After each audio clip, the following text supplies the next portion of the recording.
Grandpa Ned had survived wars, winters without heat, and the long silence after his wife died, but nothing had prepared him for being told to leave his own son's wedding.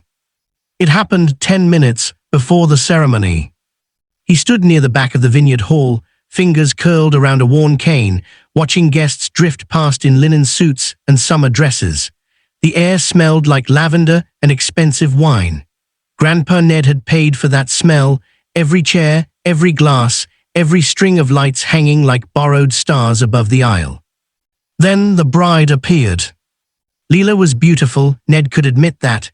Tall, poised, flawless in her white gown. She walked straight toward him, her heels clicking with purpose. No smile, no nerves, just resolve. "You need to go," she said quietly. At first, Ned thought he'd misheard. His hearing wasn't what it used to be. "I'm sorry, dear." She leaned closer, voice still soft but sharp as a blade. "This wedding is about new beginnings, and certain people bring the wrong energy." Ned blinked. "Certain people." "You," she said, "you make the guests uncomfortable. You don't fit the aesthetic." The words landed heavier than any insult he'd ever known. Ned had grown up poor, worked 40 years as a machinist, raised his son alone after his wife passed. He had buried friends, buried dreams, but never had anyone told him he didn't fit. "My son invited me," Ned said. Leela's lips tightened. "I convinced him it would be better if you weren't here," he agreed. That hurt most of all. Ned looked past her, searching for his son, Mark, among the guests. He spotted him near the altar, laughing with friends, unaware that the man who taught him to ride a bike was being erased. "I paid for this wedding," Ned said softly. Leela smiled for the first time. "Yes, and we're very grateful, but that doesn't buy you a seat." For a long moment, Grandpa Ned said nothing, then he nodded once. "All right," he said. Leela relaxed, clearly pleased. She turned and walked away. Ned reached into his jacket pocket and pulled out his phone. 20 years earlier, Ned had promised himself that his son would never struggle the way he had. Every extra shift, every saved dollar, every sacrifice had gone into Mark's future. College, first apartment, and now this wedding, 300 guests, a vineyard venue, catering that cost more than Ned's first house. The money wasn't a gift, it was a blessing. And blessings could be withdrawn. Ned dialed a number he knew by heart. "Hi, this is Ned Carter," he said calmly when the coordinator answered. "I need to cancel payment authorization for today's event." There was confusion, panic, but Ned was clear. "Yes, immediately." He hung up, turned, and walked toward the exit. The ceremony never started. At first, guests murmured politely, then whispers spread, the musicians stopped playing, phones came out. Mark stormed across the lawn, face flushed. "Dad, what did you do?"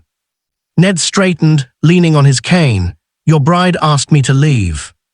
Mark froze. "She what?" "She said I didn't fit the aesthetic," Ned replied evenly, "and that you agreed."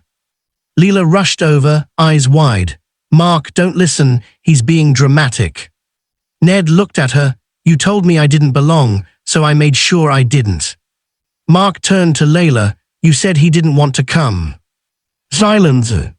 The coordinator approached, pale. We don't have payment clearance. Catering is stopping service." Gasps rippled through the crowd. Mark's voice shook. "Dad, you can't do this. People flew in. This is humiliating." Ned nodded slowly. "So was being thrown out of my own son's wedding." He stepped closer, lowering his voice. "I didn't raise you to abandon family for appearances." Leela crossed her arms. "This is manipulation." Ned met her gaze. "No, this is consequence." Mark looked between them, then at the guests, then back at his father. For the first time that day, he really saw him, not as a wallet, not as background, but as the man who had been there every single time it mattered. "I'm sorry," Mark said quietly. Leela stared at him. "Mark." He swallowed. "You don't get to disrespect my father, not today, not ever." The wedding was called off. Some guests left angry, some sympathetic, some relieved to witness truth over theater. Ned walked to his car alone. 3 months later, Mark showed up at Ned's small house with a six-pack and red eyes. "She left," Mark said. Ned opened the door wider. "Come in." They sat at the kitchen table where Mark had once done homework, where Ned had paid bills late into the night. "I forgot who mattered," Mark said. "I won't again."